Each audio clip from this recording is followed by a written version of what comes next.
रक्षाबंधन पर। बहन और भाई का संबंध क्या है?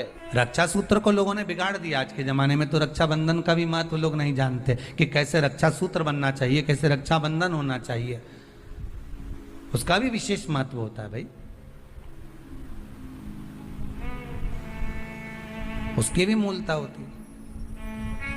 फिर कहेंगे जब रक्षाबंधन का त्योहार आता है ना, हिंदू सनातन धर्म के जितने त्योहार आते हैं उस समय पर कोई ना कोई बात सामने आ जाती है। फिर कोई कहेगा भद्रा लगा, कोई कहेगा ये लगा, कोई कहेगा वो लगा। निवेदन करेंगे, सनातन हिंदू धर्म के त्योहारों को कई बार विभाजित करने का प्रयास किया जाता है, पर आपका जिस दिन दिल कर जाए और जिस दिन तुम्हारा मन दिल से भगवान शंकर की अविरल भक्ति की ओर जुड़ जाए, उस दिन श्री शिवाय नमस्तुभ्यम कहकर, ओम नमः शिवाय कहकर भगवान का नाम लेकर तुम कुछ भी काम करोगे वो सफलता ही देगा।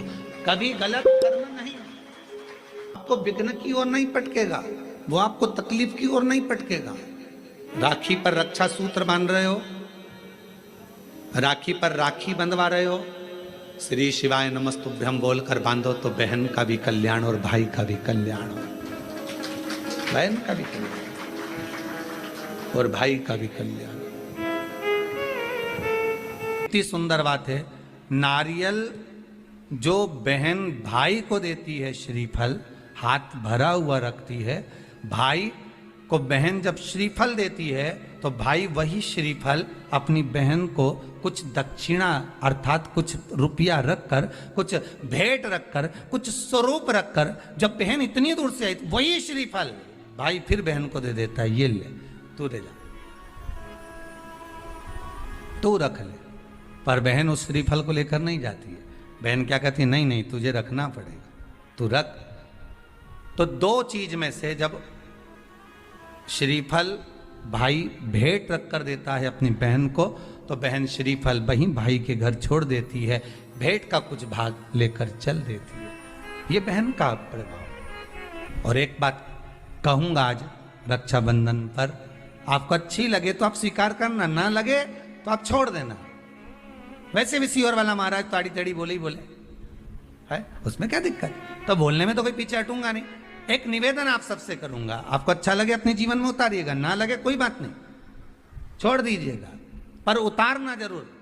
बहन से प्रॉपर्टी के चक्कर में कितना भी झगड़ा चल रहा हो, बहन का भाई से एक मकान के चक्कर में कितना भी झगड़ा चल रहा हो, संपदा के चक्कर में कितना भी झगड़ा चल रहा हो, तो भी निवेदन करूंगा, बहन और भाई तुम खूब लड़ो प्रॉपर्टी और जमीन के लिए, पर रक्षाबंधन के दिन कम से कम एक दूसरे के नहीं भी जाओ तो फोन लगाकर जीजी और बहन भाई से, भाई बहन से एक बार तो बात कर लो, क्योंकि धन अपनी जगह रह जाएगा साहब, वहां धन नहीं जाने वाला, आपका व्यवहार जाने वाला है, आपका प्रेम जाने वाला। माना उसने कुछ भी करा हो, अदालत में केस लगा दिया हो, 25 केस चल रहे हो अदालत में, 50 बार तुम्हें पेशी पर जाना पड़ रहा हो, 50 बार झगड़े हो गए, 50 बार तलवार लेकर खड़े हो गए, डंडे लेकर खड़े हो गए, एक दूसरे को मारने को तैयार हो गए, पर निवेदन है एक माता के गर्भ से तुम जन्मे हो, कम से कम उस माता के दूध का फर्ज अदा करो। और एक बार कितना भी झगड़ा हुआ हो, इस आस्था चैनल के माध्यम से आज रक्षाबंधन के दिन भले राखी बंधवाओ मत बंधवाओ, पर एक फोन लगाकर तो पूछ लो जीजी कैसी है, कब आएगी बता, या बहन भाई को कह दे रे कैसा है, भूल गया क्या मुझे, भाई भी कह दे। लड़ाई की बात मत करना, आज के दिन बस प्रेम की बात करना कि कम से कम बहन का फोन तो आया। मेरा मन कहता है, मेरा दिल कहता है कि शायद दिवाली पर जितनी आतिशबाजी नहीं हुई होगी उतनी आतिशबाजी आपके दिल में होगी, कि जिससे केस चल रहा है वो फोन लगाकर पूछ रहा है कि भाई ने पूछा बहन से, बहन ने पूछा भाई से कैसे हो, भाभी से बात कर लो, थोड़ा बच्चों से बात कर लो।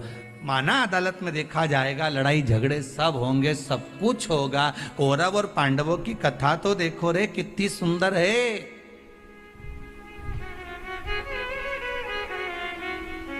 कितनी सुंदर है।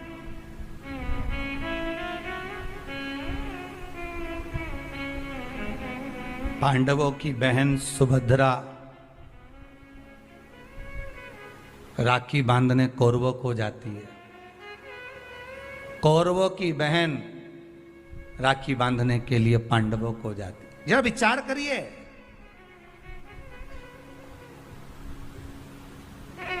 क्या युद्ध के मैदान में लड़े नहीं? क्या युद्ध के मैदान में मरे नहीं? युद्ध अपनी जगह पर है। एक फोन रक्षाबंधन के पहले अपनी अपनी ननंद के पास जरूर लगाओ और फोन लगाकर बोलो, जीजी कब आएगी तू? सुन, साड़ी माड़ी लेकर मत आना, या अलमारी भरी पड़ी है, मेरी साड़ियां पहन लेना। क्यों? किस लिए? कारण क्या है? क्यों? माता लक्ष्मी जी ने जाकर राजा बलि की धर्म पत्नी के वस्त्र को क्यों लिया था? लक्ष्मी जी के भाई हैं राजा बलि, क्यों लिया? ऐसा वस्त्र में क्या था? क्यों कहा जाता है जीजी मेरी साड़ी पहन लो? क्यों भाभी कहती है ननंद से, लो मेरी साड़ी पहन लो, लो मेरी साड़ी पहन लो? क्यों कहती है? 3 काल को हरने वाले होते हैं। पहले नंबर पर संत, ब्राह्मण, साधुजन, गुरुजन जब तुम्हारे दरवाजे पर आते हैं तुम्हारा काल हर लेते हैं। दूसरे नंबर पर है गौ माता। गाय को जब हम रोटी देते हैं गौ माता हमारे काल को हर लेती है। तीसरे नंबर पर है बहन बेटी, जब हमारे यहाँ आती है और हम कह देते हैं जीजी ये मेरी साड़ी है पहन लो, घर से साड़ी लेकर मत आना, जब हम उसको साड़ी को दे देते हैं तो एक ननन बहन बेटी ऐसी होती है जो अपने भाई के घर के काल को भी हर लेती है, वो बहन बेटी होती है। पर आप में से कई माता ऐसी भी बैठी है जो अपनी एक साड़ी नहीं दे, और अगर ननन पहन लेना तो 25 बार के बता दे, जी जी मेरी है,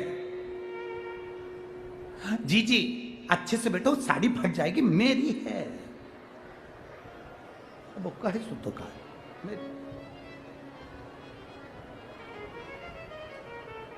करो तैयारी, अपने अपनी नंदों को, अपनी अपनी बहन बेटी को रक्षाबंधन से पहले एक फोन लगाकर कहना, जी जी तेरी याद आ रही है, आजा जरा जल्दी आना, 2 दिन पहले आना, अपने बच्चों को लेकर आना और हमारे घर का भंडार भर कर जाना। तेरे आने से हमारा भंडार भरा है, तेरे आने से हमारा भंडार। वाह, कितना भी झगड़ा हो, भले बोलचाल नहीं हो, तुम्हारी लड़ाई हो रही हो, झगड़ा हो रहा हो, तो भी मेरा निवेदन है एक बार अपनी नंदों को फोन जरूर लगाना, एक बार जरूर कहना। भी फीके हो गए, इतना फीका कर दिया विरोधियों ने, इतना फीका कर दिया विधर्मियों ने कि जब देखो जब त्योहार आता है और ये अपनी चाल चलना प्रारंभ कर देते हैं। मावा नकली है, दूध नकली है, मावा नकली है, दूध नकली है, और इनकी निगाह में वो चॉकलेट असली है। घर के पकवान नकली, घर का भोजन नकली, भारत की भूमि पर बनने वाला पकवान, गुलाब जामुन, इमरती, भजिया, पकोड़ा, खोपरा पाक, अपने घर में बनने वाला गुजिया, पपड़िया, सब नकली है। बस बाजार जाओ, रक्षाबंधन का त्योहार है, एक टॉफी भाई बहन को, बहन भाई को दे दे, और इसको त्योहार कहते हो। त्योहार वो होता है जो घर की माँ घर में मिठाई बनाए और बच्चों को खिलाए, उसको त्योहार कहते हैं। फीका कर दिया त्योहारों को। जो भी त्योहार आते हैं या तो 2 हो जाएंगे, 3 हो जाएंगे, या फिर इतने छोटे हो जाएंगे कि उसमें आप विचार करते रहोगे कि मैं कल मनाऊं कि परसों मनाऊं। बस इसी विचार में पड़ते रहेंगे, और हमारा सनातन धर्म का जो हमारा एक आनंद है, हमारे जीवन का जो सुख है, त्योहार का जो उत्साह है, त्योहार का, जन्माष्टमी आती थी पहले लोग ऐसी जन्माष्टमी मनाते थे, रामनवमी आती थी पहले रामनवमी मनाते थे, रक्षाबंधन आता था पहले रक्षाबंधन खुशियों से मनाते थे, जब होली आती थी होली खुशियों से मनाते थे, दिवाली आती थी, दिवाली खुशियों से मनाते थे, संक्रांति आती थी, संक्रांति खुशियों से मनाते थे। जितने त्योहार आते थे एक आता था और उसमें उत्साह, उमंगता, आनंदता होती थी। आज के जमाने में इतना इतना बांट दिया, इतना इतना बांट दिया कि त्योहार को भी 2-4 कर दिए तो लोग विचार में पड़े रहते हैं। अब करें तो करें क्या, अब विचार करें तो करें क्या। टॉफियों को इतना जरूरी बता दिया कि घर में मेरी माताओं के हाथ की बनी हुई गुलाब जामुन, खोपरा पाक, गुजिया और पपड़िया कोने में पड़ा रहता है और वो टॉफी एक मूल हो जाती है, एक चॉकलेट मूल हो जाती है। और हम समझ नहीं पा रहे विधर्मियों को, हम सोच नहीं पा रहे कि हमारे सनातन धर्म पर कुठार प्रहार है ये, हमारे सनातन धर्म को नष्ट करने का प्रहार है ये। त्योहारों पर कौन सा एक किसी ने बता दिया, कौन से शास्त्र, कौन से वेद और कौन से पुराण में लिखा है कि त्योहार पर बहन भाई को तिलक लगाए तो टॉफी खिलाए, चॉकलेट दे। यह हमारा सभ्यता, हमारी संस्कृति और हमारा संस्कार नहीं है। यहां तो यह नियम है, बहन भाई को जब राखी बांधे तो बांधने पर उसने अपनी माँ से जो मिठाई बनाई हो वो थाली में रखी हो और बहन भाई को और भाई बहन को खिलाए तो माता पिता का आशीर्वाद उसके शरीर में पहुंच जाए, उसके जीवन में पहुंच जाए। हम किन ओर जा रहे हैं? और हम चिल्ला चिल्ला कर कह रहे हैं धर्म की अधर्म का, प्राणियों में विश्व का हो गया। सीधी बात। हम जा कहां रहे हैं? हम किस पथ की ओर, हम किस मार्ग की ओर जा रहे हैं?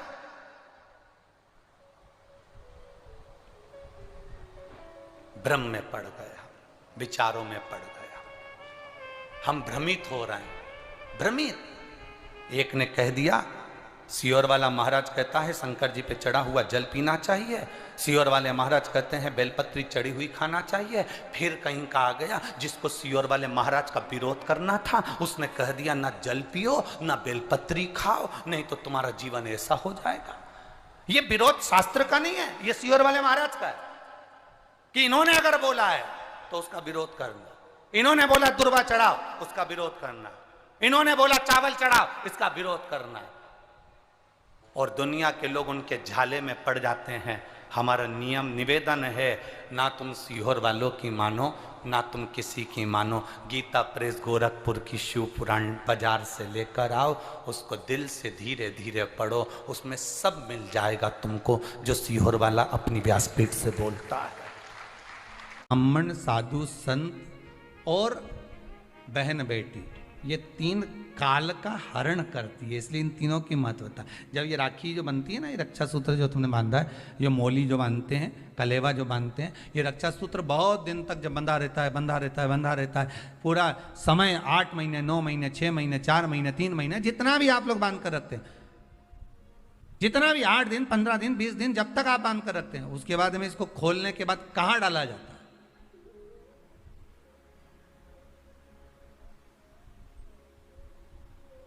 कहां दिया जाता है इसको?